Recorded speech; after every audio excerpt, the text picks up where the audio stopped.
think is more powerful, a lion or a man? Can you explain why? Maybe you could ask a friend or a family member the same question and see how they answer. Hello everyone, I'm Kathleen Pelly. Welcome to Journey with Story. Perhaps some of you said that a lion is more powerful than a man because of his sharp teeth and ability to pounce on his prey and certainly even kill a man should he so wish. But maybe some of you believe that in certain circumstances a man is actually more powerful because he can use weapons if need be to tame a lion. Well, today's story is an old tale from West Africa which shows us how men are more powerful than lions, and that while the lion may be the king of the animals, he is not the king of men.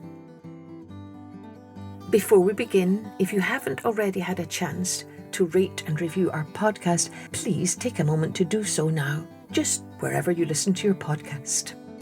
Thanks ever so much. Now, let's take a journey with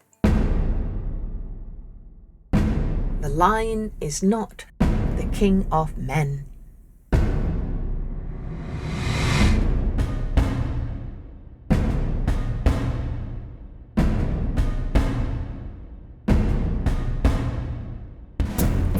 Once upon a time, the lion summoned all the wild animals to his palace.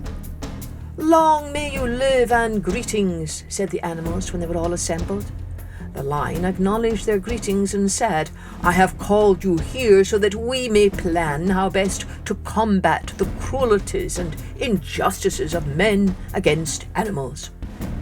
After some discussion, the elephant suggested that they should start a school so that the young animals could be taught everything the elders knew. "But which one of us would be the best teacher?" asked the lion. "I will be their teacher," said the hyena. "And what would you teach the young animals?" asked the lion. "I would teach them to open their mouths very wide so that they might howl and show their teeth. The men who hunt us would then become frightened." But the hare objected, complaining that small creatures like himself would not be able to frighten men in that way, and of course the hyena could not argue otherwise. The hare then suggested, "Let us teach the young animals to hide in the grass beside bad-smelling things." The elephant laughed. "Ah, you poor creature," she said. "How can you possibly expect me to hide like that?" All the animals burst into fits of laughter at such an idea. Now the jackal spoke up. "I will be their teacher," he said. "I would teach them 3 things from my own behaviour. When I search for food, I always consider whether the food I see is in such places as might properly be expected. In that way I am not caught by any traps." The animals all nodded in agreement with Jackal's wise words. "Secondly," the jackal continued, "when I go to a pool or a stream to drink, I look to see if anyone is near. Even if no one is near, I still do not bend my head to the water." "But how are you able to drink, then?" asked the hare. "I put my tail in the water," replied the jackal, "and then I go a short distance away and suck the water from my tail and just keep doing that until my thirst is quenched." "And how do you sleep at night?" asked the hyena. "I am coming to that," said the jackal. "Tell us quickly," ordered the lion. "At night," the jackal continued, "I always cry out from one place and then go to another. Then amongst the trees and bushes which are close together, and where the leaves are very, very dry, I go to sleep.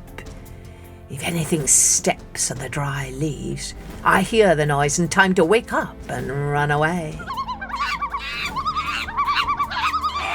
All the animals praised the jackal for his wisdom. "Jackal," declared the lion, "you shall be the teacher of our young animals." The young animals were brought together to a school, and they all paid attention to the lessons of the jackal. all except the lion cub.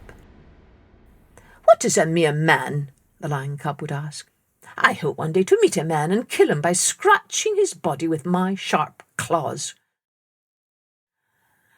One day the lion cub and a small hare went walking together after they had finished school. Suddenly they saw a man approaching. The lion cub stood still, watching, not knowing that it was a man.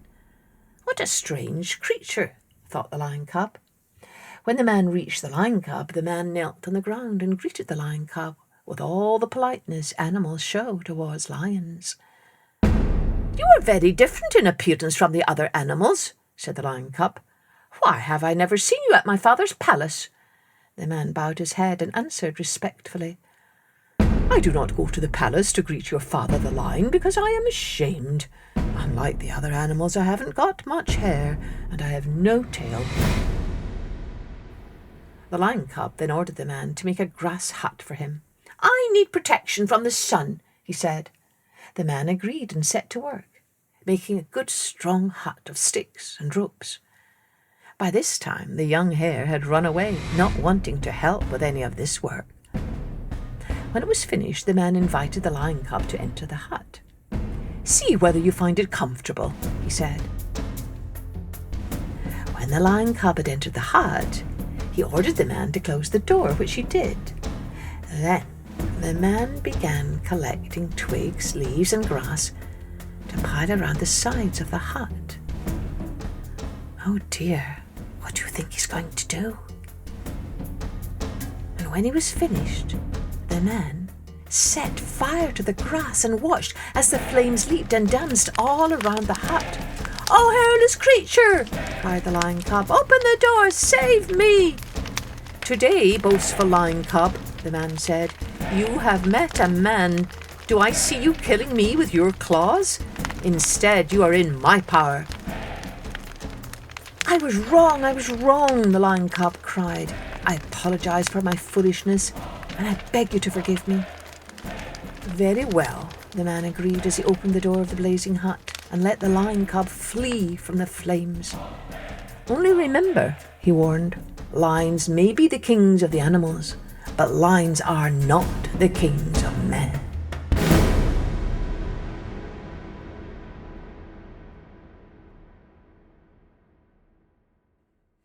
So, do you think this man could have outsmarted a fully grown lion the way he did this young lion cub? Do you agree that men are more powerful than lions after hearing this story? This might be a good discussion question to share with your friends or family, as I think everyone may have quite different answers. And that is the joy of a good story like this. It makes us think and ponder on questions that have no right answer. Cheerio then, join me next time for Journey with Story.